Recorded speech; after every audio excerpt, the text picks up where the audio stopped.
morning in Riverside County, California. These sheriff's deputies are Captives of Canvas. Residential homes. They say they're going to find illegal marijuana grows there and victims of human trafficking working on those grows. But first, they're going to go after the leader of the operation.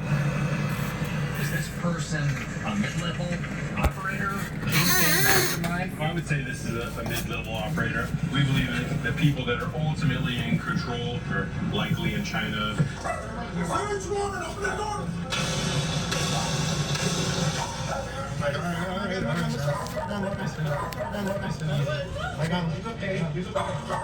What did you guys find in there? We found several documents that ultimately link these suspects living in this home to several of the other locations that we've been investigating.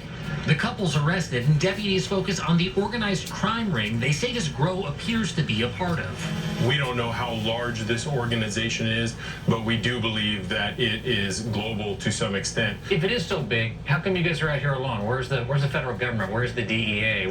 That's a great question.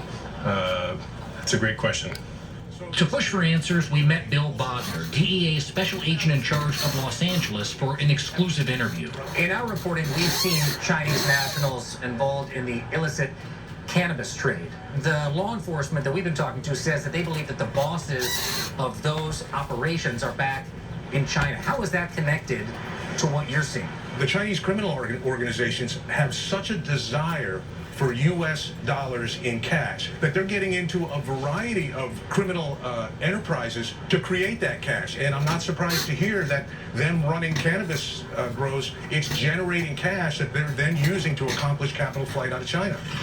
In other words, the DEA says this form of organized crime is one that extends far beyond black market cannabis and is rooted in a desire for Chinese nationals in the U.S. to get their money out of China due to recent restrictions on how much they can take out of the country.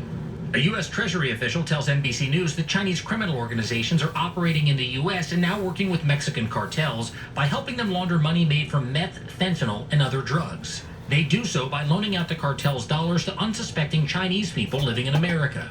These criminal organizations are then repaid in Chinese currency back in China, and the money launderers buy Chinese products and have them shipped to Mexico, where they're sold and give that money in pesos back to the cartels.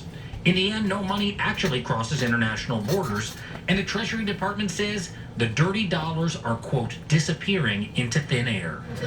The DEA says instead of products like the clothes and appliances that were once widely available here in LA's wholesale district, the products money launderers are sending from China to Mexico are deadly. Guess which product is very available in China that's not available here at all? Precursor chemicals.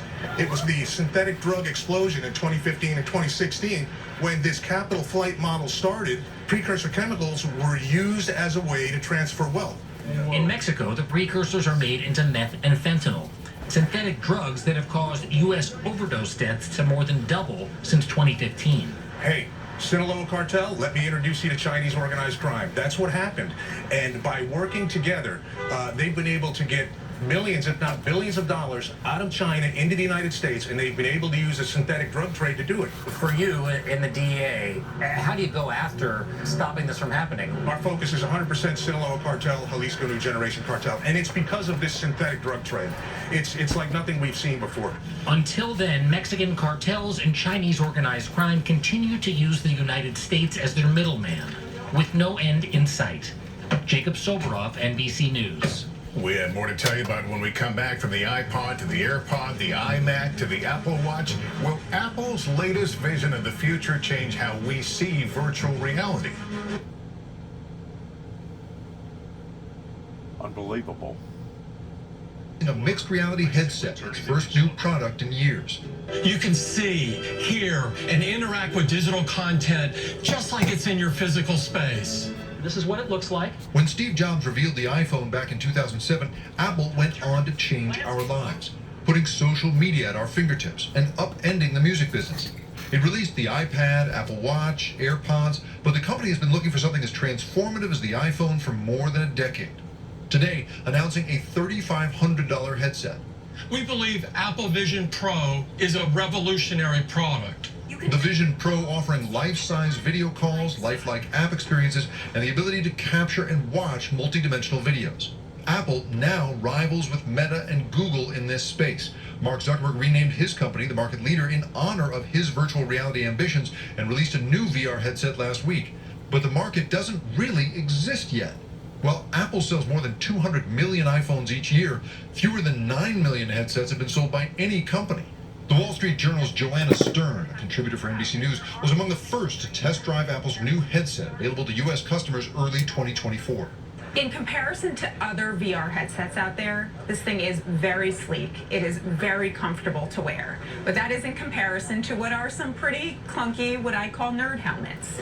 The company, known for inventing new categories, fighting to dominate one that hasn't quite materialized, at least not yet. Jake Ward, NBC News, Cupertino, California. Up next here tonight, we'll show you a rarely seen side of the Queen of Soul, the voice that inspired America. I'm Lynette. This is my husband.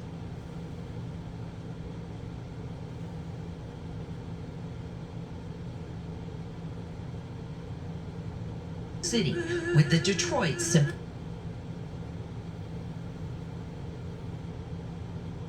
The community have to say about it, and the heat's here to stay. What that could mean for drought conditions next at 6. Finally tonight, a rare look at Aretha Franklin behind the scenes. Ann Thompson now with how the Queen of Soul is still inspiring America. This is an Aretha Franklin few fans got to see. The natural woman on her home turf, the Motor City, with the Detroit Symphony Orchestra. These photos on display for the first time, captured by photographer Linda Solomon. I think you can see her heart in the way she brought her heart and her soul to her music. Once again, please, from the top. Pictures and sound of a rehearsal 25 years ago for Franklin's only concerts with the DSO. Where was Aretha? She was about right here. She was talking to the maestro. She was talking to her opera coach, who was about here. Along with Respect and Freeway of Love, Franklin added 2 arias from Puccini operas, including the iconic Nessun Dorma.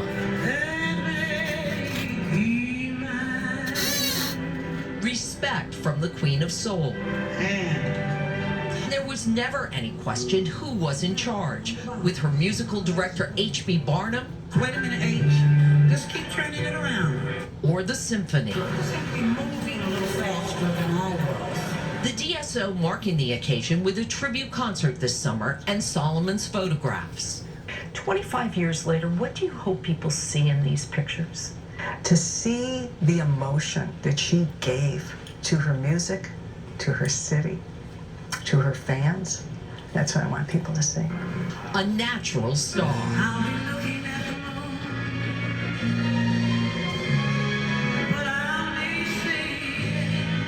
Ann Thompson, NBC News, Detroit. Amen. There are still good in the world. Thank you for listening. Good luck to all of us. Want to say God bless America. God bless our troops. And shalom.